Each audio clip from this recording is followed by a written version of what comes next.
But like this movie, you know, just felt like a weird 2-step, 3-step backwards after like the progress he was making with the first 2 movies. If I tell you something, we've got confidentiality. What'd you do?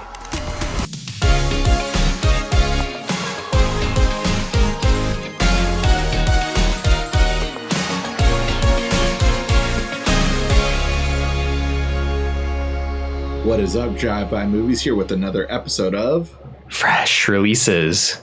My name is James. My name is Blaze. And Ty West has concluded, apparently, his X trilogy. This week we watched MaxXxine.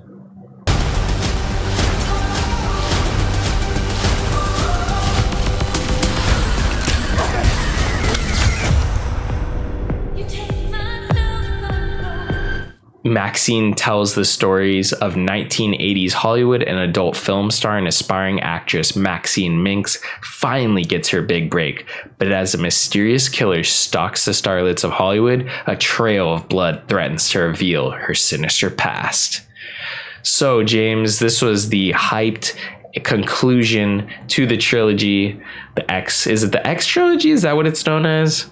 I guess so, just because they all are centered around triple or X-rated films, I guess you could say. Yeah, so this is, you know, the conclusion, but I'm hearing through the grapevine that this might possibly not be the final film.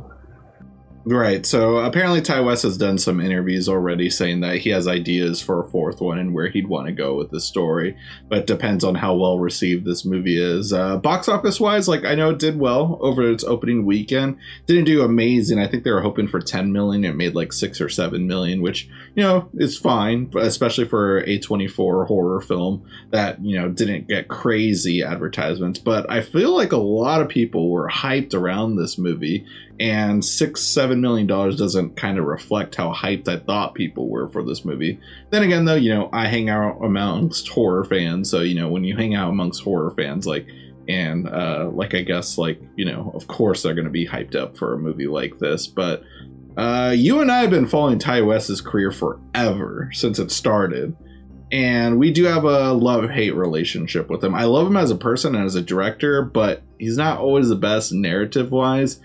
And I thought X and Pearl finally were the step in the right direction for him. And they were, honestly. But MaxXxine, while I did enjoy it a lot, falls back into old school Ty West tendencies. Just like, what are you trying to say, man? What are we doing here? What's the point over this and that?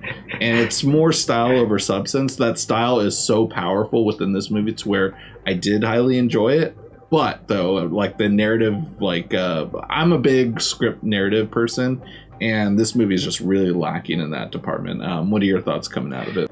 Yeah, I have kind of sit along the same lines. I feel like it's just a mishmash of stuff that seems like it would be cool, like the Night Stalker, but it just feels like such a just hodgepodge of different things that Ty West likes or knows a lot about, but there's no real like reason for them to be included. I feel like Ty West, the filmmaker, thinks that he has the tact and deftness to deliver like a kind of cohesive story while kind of putting in the bare minimum in a way, and this definitely has that feeling. It feels like it gives us and presents these ideas of like what this could mean, but it's almost like somewhat too obvious at times or not obvious enough. It's just never really feels like you're getting somebody's direct vision where everything was almost like planned out in a way. It's kind of just like, oh, we'll figure it out in the editing room, and it just doesn't quite work. And I was talking to my friend after watching this film, and I think because he was surprised, like, oh, Ty West edited this movie. I'm like, I think he's edited most of his movies to my knowledge. Sure that is the case, yeah. Yeah, and I know he mentioned like Adam Wingard too. He's like, hey, does he edit all his movies? I'm like, I think he used to edit all his movies until he got to Kong and Godzilla. He only mentioned them because they were kind of from that same kind of like mumble or like splat pack kind of mumblecore era of filmmakers, so they're kind of reminiscent in a way. And their careers both took different paths, but it seems like they're ending up at the same place because he just announced his A24 feature as well. But yeah, I felt like that was probably the problem with this movie. Pearl, like you said, and X, I think X was more along the lines, felt like more of a normal like narrative movie, and then Pearl I thought was just this elevation in a way where I thought Ty West had become somebody that he was like supposed to, where this does feel like, you know, he took 2 steps forward and this almost feels like 4 or 5 steps back. Like this almost reminds me of his earlier career films, like even before The Sacrament in a way. Right, yeah. Like, I mean, honestly, the ending, I mean, if you're watching this review, you've probably seen some other reviews. Most people's problem within this movie is the ending. And I kind of saw where the ending was going. There's a lot of stuff where I was just like, what was the point? Specifically the Night Stalker killer. Like, there isn't really a point over incorporating that real life story into this film, other than like, you know, all it really serves is just everyone in this movie is like, you know, kind of just like, you know, is constantly looking at the shadow behind them, just worried that they might be next. But we find out that, you know, the person who's stalking MaxXxine has nothing to do with the Night Stalker killer or whatever. What is their name? But yeah, it just spoilers, like the plot twist that it goes into, you know, is someone from her past, and it just feels like basically the finale of House of the Devil, basically. So like, while a lot of it is style and substance, it's still, again, though, stuff that we have seen from Ty West in the past too. Because I'd say a lot of his movies, like even The Sacrament, and then even his short film in VHS, that was more like just style. His definitely felt like the most home video and kind of just bizarre and creepy of that movie, despite everyone hating his short film in that very first movie the most. From what I remember when that movie came out, everyone hated Ty West's short in that story, just because it just felt like the most pointless of the most. But I always appreciated how real it kind of felt. But you know, this movie is a lot of fun, but and he's really good at like bringing that correct amount of nostalgia with like the Be Kind Rewind VHS stuff, you know, really incorporating the video nasties of the time and everything, and then incorporating a lot of the what style horror film is Suspiria again? It's off the tip of my tongue. Giallo.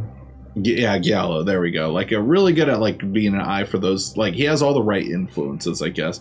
But it's just the narrative just didn't work here for me. But this movie did pull off what I wanted from X, because I did enjoy X, but I wanted X to go a step further and just really embrace that like over the top campiness gore. That movie was gory, but this movie definitely took it up a notch with the level of gore. I appreciate that Pearl was more of a drama and less of a horror film. But like this movie, you know, just, yeah, felt like a weird 2-step, 3-step backwards after like the progress he was making with the first 2 movies. Yeah, and it sucks in a way that this was like the conclusion of the trilogy, but yet felt like the absolute messiest. I think that you mentioned the end of the film. That's when it like complete. Like, I've never had it's rare that an ending takes me that far out of it, but I'm like, there's really no payoff here. It just felt so sudden. This character that I don't even remember like seeing. It's been a while since I watched X. Maybe they're in it, I don't know, like, or they're mentioned, you know, of course, but that payoff was not there for that to be such a big reveal. I'm like, okay, this is just a character we introduced in like the 3rd act of the film. It feels like that I have no history of, but you know, the actor is chewing the scenery to all bits, and it just kind of takes me out of it. I did like the actual, like the ending after that, but just that beginning of that 3rd act and the climax was just kind of, you lost me there. I liked, you know, anything that involves, you know, Mia Goth, you know, going full MaxXxine, or even in the film Pearl, when she really goes for it. I love all that stuff. I think she's a phenomenal actress and really has elevated her craft in these movies.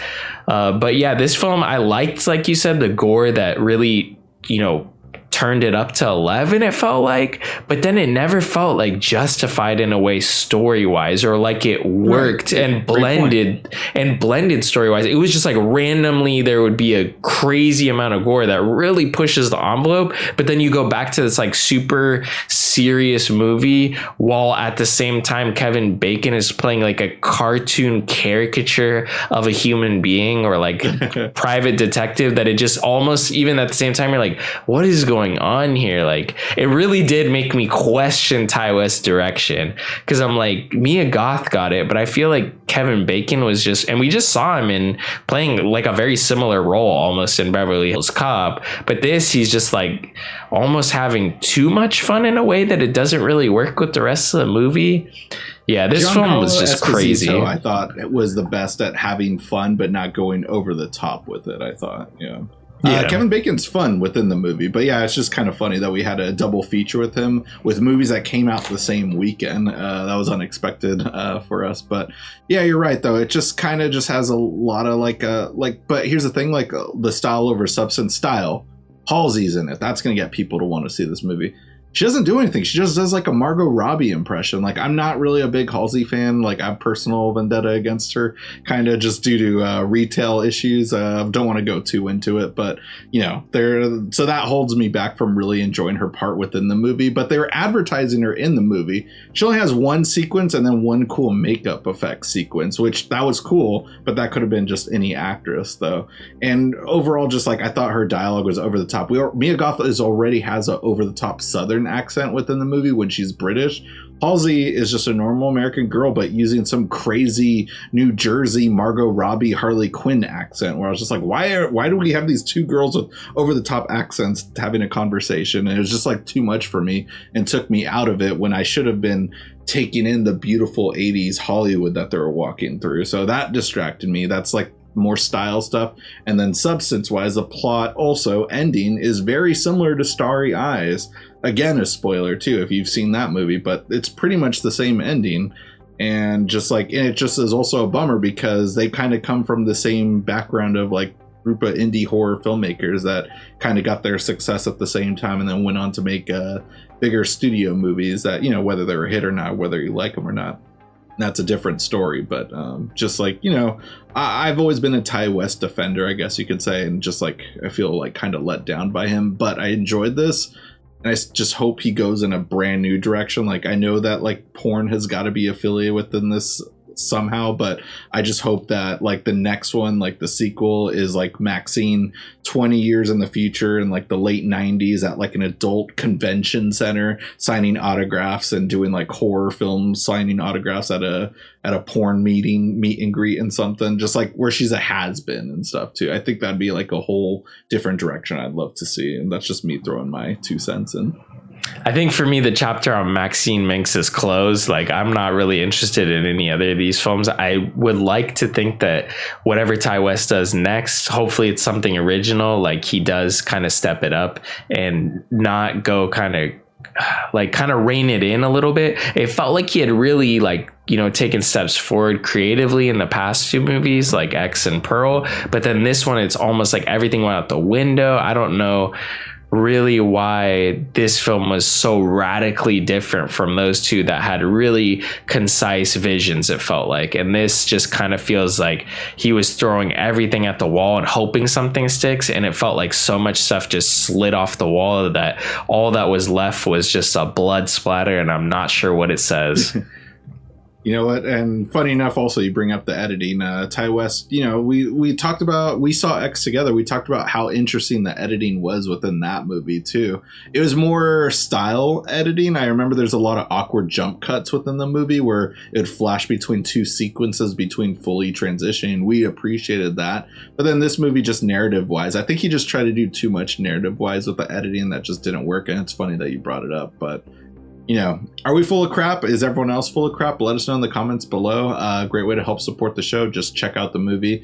Don't want people to think that we hated this movie, because it sounds like we both enjoyed it. It's just we have a lot of gripes with it. We just have high standards, I guess you could say.